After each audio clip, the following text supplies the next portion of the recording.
द्वारिका में भगवान श्री कृष्ण का बर्बरीक को स्वधर्म का उपदेश। भीम पौत्र निज पितु सहित पहुँच द्वारिका धाम, आशीष ले श्री कृष्ण से लियो हृदय निज नाम।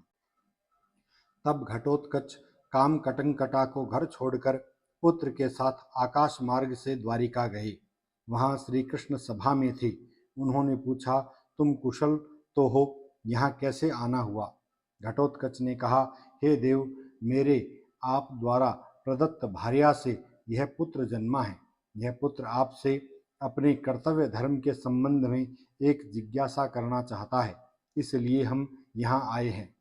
भगवान श्री कृष्ण ने कहा, हे पुत्र मौरवेय, तुम्हारी जो इच्छा है पूछ सकते हो, क्योंकि घटोत्कच मेरे को जिस प्रकार प्रिय है उसी प्रकार तुम भी हो।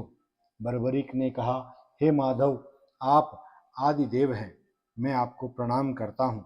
मेरी यह जिज्ञासा है कि सभी मनुष्य अपने श्रेयस सिद्धि के लिए कोई धर्म को, कोई ऐश्वर्य को, कोई दान को, कोई मुक्ति को, कोई तप को, कोई दम को और कोई द्रव्य को, कोई भोग को श्रेय कहते हैं।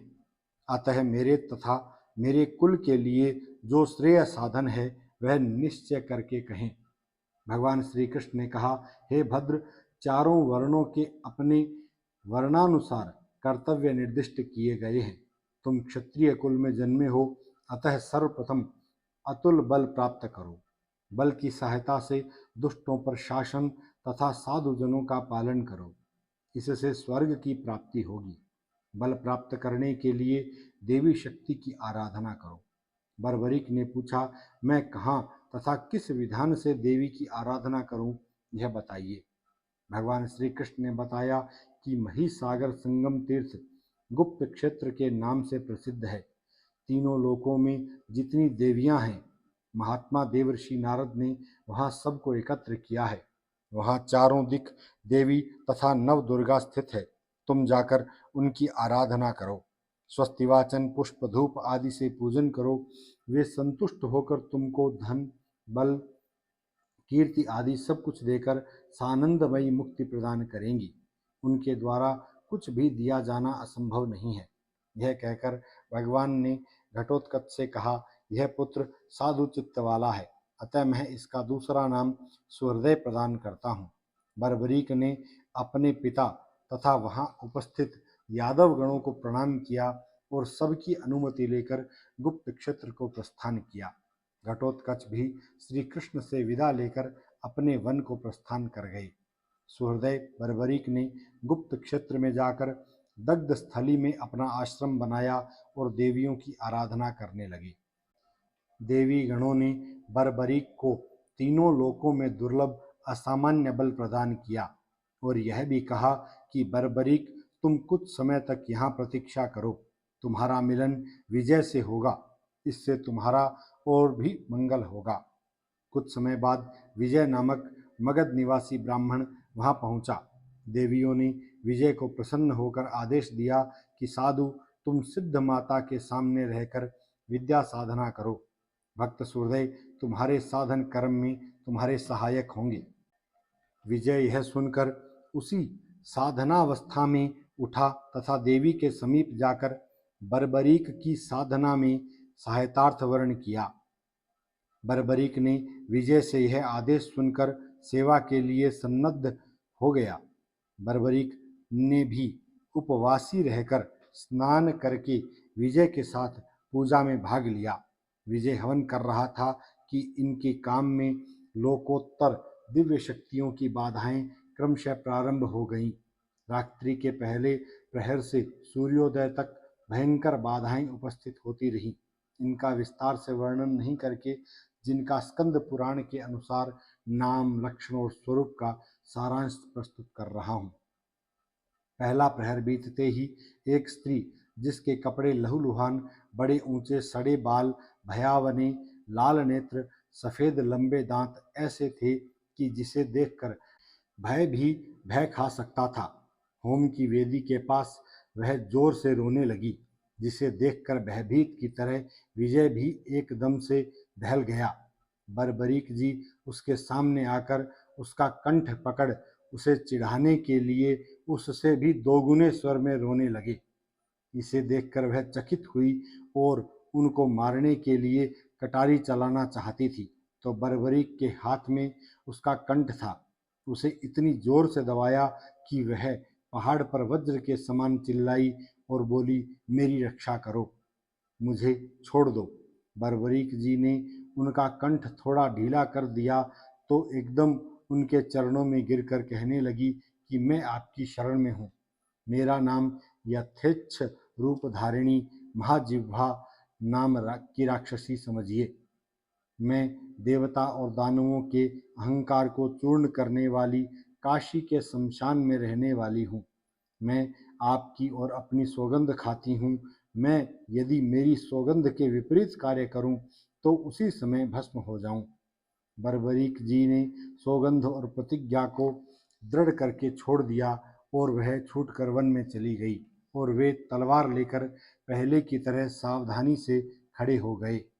दूसरे प्रहर अर्थात मध्य रात्रि में जोर की आवाज सुनाई पड़ी और अंधता मिश्र नरक के समान अंधेरा छा गया, जिसमें 100 शिखर वाला अत्यंत विशाल पर्वत दिखाई दिया जो अनेक पत्थर की शिलाओं और ऊंचे पेड़ों को गिराने लगा, अनेक झरनों का शब्द करता हुआ खून बरसाने लगा। यह देखकर भीमपुत्र बर्बरीक ने निर्भय होकर उससे दोगुना पर्वत रूप धारण किया और निजी जोर से टक्कर मार दी और राक्षसी माया का 100 सिर 100 पेट वाला एक राक्षस का रूप धारण कर वह रेपलेंद्र नाम का राक्षस मुंह से अग्नि की लपटें को छोड़ता हुआ भागने लगा। यह देखकर बर्बरीक जी भी उसी प्रकार का रूप धारण करके गरजते हुए उसकी ओर दौड़े और लड़ने लगे। दोनों का धनुष टूट गया तो तलवार टूट गई तो मुक्कों से लड़ने लगे। अंत में बर्बरीक जी ने उसे कांख से उठाकर कुछ देर हाथ से आकाश में घुमाकर जमीन पर ऐसा पटका कि वह चारों खाने चित्त हो गया। जब वह मर गया तो साधना स्थल के अग्निकोश में महिसागर तट पर फेंक दिया। उस दूरी पर आज भी वहाँ रेपलेंद्र नाम का वर्तमान में गांव है। इस प्रकार अवंतीपुरी के शमशान का मालिक विघ्नकर्ता मारा गया और बर्बरीक जी फिर से वैसे ही अपने स्थान पर आकर खड़े हो गए। तीसरे प्रहर में पश्चिम दिशा से पर्वत के समान विशाल घोर गर्जना करने वाले पैरों की टाप से पृथ्वी को कंपाती सी एक बादल से घिरी बिजली की तरह चमकती हुई दुहद्रुहा नाम की घोड़ी आई। इस घोड़ी को आती देखकर बर्बरीक जी झट से उसके पास आकर हंसते हुए से उस पर चढ़ गए। बहुत तेज दौड़ती हुई घोड़ी के मुख पर मुक्कियां मारते हुए उसे रोक दिया। मुक्कियों की मार से अत्यंत दुखी होकर खड़ी हो गई। बहुत जोर से हिनहिनाकर उछलकर बर्बरीक जी को झट से गिरा दिया और फिर घोड़ी दुलत्ती पैरों की मार चलाने लगी। बर्बरीक जी ने दोनों पैरों को ठीक से पकड़कर सहज में ही जमीन पर गिरा दिया। वह पुनः भागने लगी, तब उसके दांतों को मुक्की से तोड़कर गीला कपड़ा निचोड़ने की तरह उसके कंठ घुमाकर दबा दिया और उसके झट से प्राण छुटा दिए। इस प्रकार सीकर के उत्तर शमशान में जन्म लेने वाली शाकिनी गणों की मालकिन दुहद्रुहा वीर बर्बरीक के द्वारा मार दी गई। मारने के बाद बर्बरीक जी ने खेल की तरह पश्चिम की ओर फेंक दिया, जहां आज भी दुहद्रुहा दुधवा नाम का गांव वर्तमान में है। इसके बाद बर्बरीक जी उसी प्रकार अपने स्थान पर आ गए। चौथे प्रहर में एक विचित्र साधु आया जो मुंड मुंडाया हुआ वस्त्रहीन मोर की पंख का चांवर लिए हुए बड़ा भारी नियमधारी सा था। वह कहने लगा, बड़े दुख की बात है कि अहिंसा परम धर्म है। इस सिद्धांत के स्थिर रहते हुए यह अग्नि क्यों जलाई जा रही है? अग्नि में हवन करने से बहुत अधिक सूक्ष्म जीवों की हत्या होती है। बर्बरीक ने हंसकर कहा, समस्त देवताओं के मुख रूप अग्नि में हवन करने से जीव मरते हैं। दुष्ट, तुम झूठ बोलते हो। तुम तो शिक्षा पाने के योग्य हो। यह कहकर झट से कूदकर उसके काख को बगल में खड़ा होकर मुक्की की चोट से इसके दांतों को गिरा दिया और लहूलुहान उसके मुंह को जमीन पर दे मारा। कुछ ही समय में वह चेतना पाकर अपने असली रूप महाभयंकर दैत्य का आकार धारण करके भीमपुत्र वीर के डर से पाताल की गुफा में घुस गया। यह गुफा 60 योजन अर्थात 240 कोस क्षेत्रफल वाली बहुप्रभा नगरी में जाती थी और बरबरीक जी भी उसके पीछे हो लिए। वहां नगरी में घुसने पर मांसभक्षी दैत्यों का हल्ला होने लगा। दौड़ो दौड़ो, इसे मार डालो, काट डालो, टुकड़े टुकड़े कर डालो। इस हल्ले को सुनकर 9 प्रकार के भयंकर अस्त्रधारी दैत्य निकले और बर्बरीक पर टूट पड़े। इन श्रेणीबद्ध दैत्यों को देखकर भीमपौत्र कुपित होकर उनके बीच में दौड़ पड़े और कुछ को पैरों से, कुछ को हाथों से, कुछ को छाती के झपट से यमलोक पहुंचा दिया। नरकट कमल की नाल के जंगल को जैसे क्रोधी हाथी रौंदकर जमीन बना देता है, उसी प्रकार वीर बर्बरीक ने क्रोध में आकर विघ्नकारक मांसभक्षी दैत्य के साथ 9 कोटि राक्षसों को मार दिया। दैत्यों के नाश हो जाने के बाद वासुकी आदि नाग वहां आए, अनेक प्रकार से बर्बरीक को सराहने लगे और सुहृदय से कहने लगे, हे भीमपुत्र बर्बरीक जी, आपने नाग योनि के लिए बहुत बड़ा काम कर दिया। यह पलाशी नाम का दैत्य अपने सहायकों के साथ मार दिया गया। हे वीर, इस दुरात्मा ने अपने सहयोगियों के साथ हम सबको अनेक प्रकार से कष्ट दिया है। हम लोगों को पाताल से भी इसने नीचे गिरा दिया है। आप हम नागों से अपने इच्छानुकूल वर को मांगिए, हम वर देने के लिए प्रस्तुत हैं। बर्बरीक ने कहा, मैं मांगता हूँ, विजय ब्राह्मण सब विघ्नों से छुटकारा पाकर कार्य सिद्धि प्राप्त कर लेवे। तब अति प्रसन्न वायु मात्र भोजन करने वाले नागों ने वरदान दिया, जाओ ऐसा ही होगा। वे भी नागों के द्वारा सम्मान प्राप्त कर बहुप्रभापुरी जो उन्हीं नागों की थी उनको संभाल कर लौटने लगे।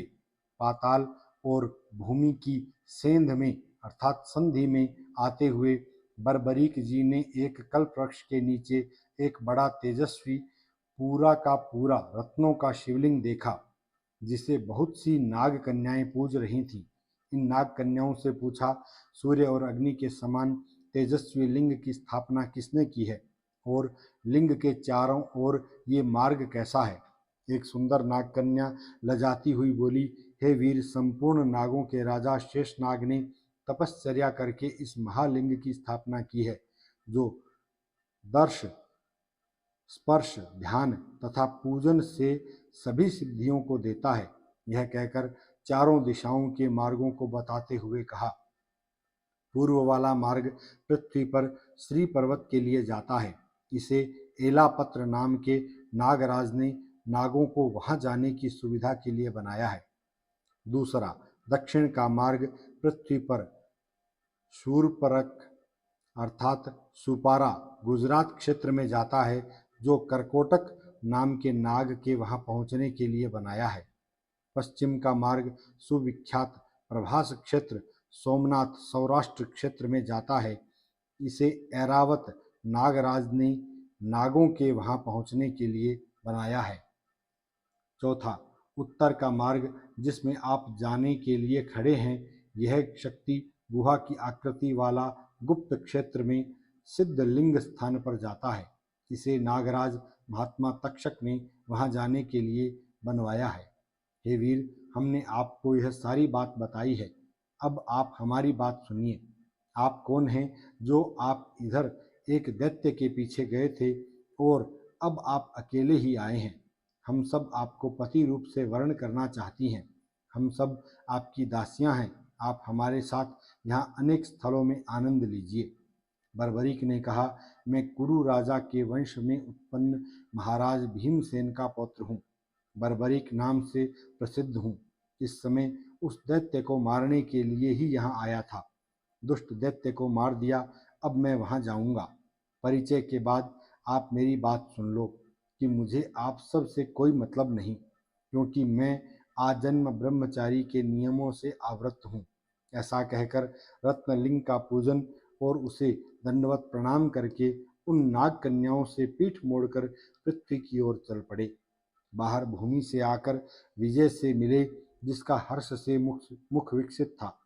उस समय विजय भी अपनी साधना का सब कार्य पूर्ण कर चुका था तथा उसी समय सूर्य के समान तेज से ऊपर उठने लगा और देवताओं ने उसके ऊपर पुष्प वर्षा की। प्रसिद्ध गंधर्व गाने लगे, अप्सराएं नाचने लगी। विजय ने बर्बरीक को कहा, हे वीरेश, आपकी कृपा से मैंने अतुलनीय सिद्धि प्राप्त की है।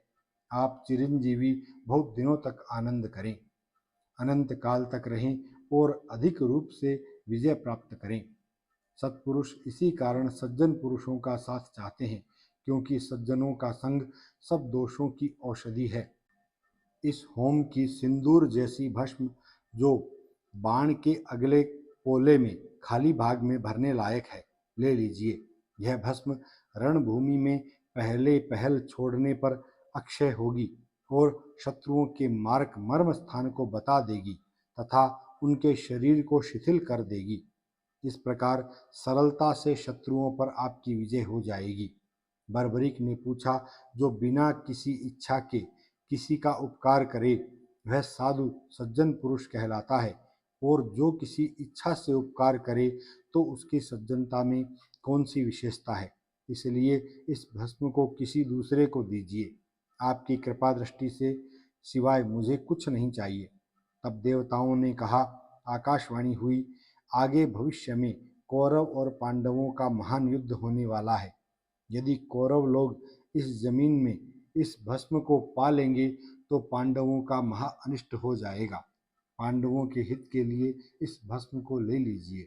देवताओं के आदेश से बर्बरीक जी ने भस्म उठा ली। उस समय देवियों के साथ में पुरुष देवताओं ने बर्बरीक जी का तथा विजय का सम्मान करके बर्बरीक जी को स्वाभाविक ऐश्वर्य की सिद्धि का वरदान दिया और सिद्धसेन नाम रख दिया। इस प्रकार मगध देशीय विजय ब्राह्मण ने बर्बरीक जी की सहायता से अति दुर्लभ सिद्धि पाई और वीर बर्बरीक उसकी सहायता करके देवी की भक्ति में रत रहकर वहीं रहने लगे।